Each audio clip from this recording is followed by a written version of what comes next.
नाजरीन, आम तौर पर औरतों का जिस्म इंतहाई हसास, नाजुक और नरमो मुलायम होता है। मर्द औरत के जिस्म के किसी भी हिस्से से मज़ा लेकर आसानी से अपनी शहवत पूरी कर सकता है।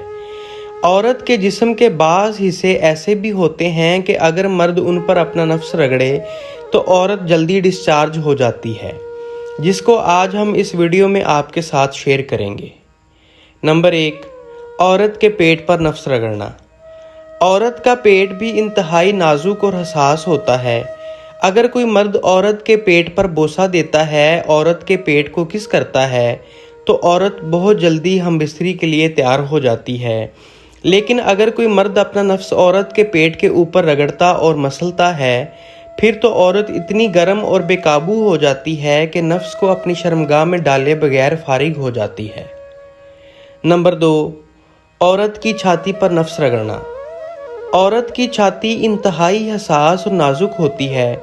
अगर कोई मर्द हमबिस्तरी से पहले औरत के साथ रोमांस करता है और औरत की छाती को मुंह में लेकर चूसता है और हाथों से दबाता है, तो उससे औरत बहुत गर्म हो जाती है। लेकिन अगर मर्द औरत की छाती के ऊपर अपने नफ्स से रगड़ता है और छाती को नफ्स से मसलता है, तो फिर औरत फारिग हो जाती है। नंबर 3, औरत की शर्मगाह पर नफ्स रगड़ना। औरत की शर्मगाह औरत के जिस्म की सबसे हसास तरीन जगह होती है। अगर किसी मर्द की हमबिस्तरी के दौरान मर्दाना टाइमिंग इंतहाई कम है, तो वो मर्द औरत की शर्मगाह के ऊपर नफ्स रगड़कर बहुत ही आसानी से औरत को फारिग कर सकता है। जब औरत जल्दी फारिग होती है, तो फिर मर्द के लिए औरत को मुतमिन करने में ज़्यादा मुशक्क़त करने की ज़रूरत नहीं पड़ती।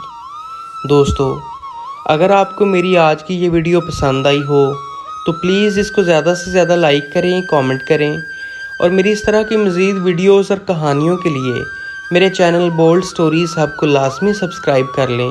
बहुत शुक्रिया।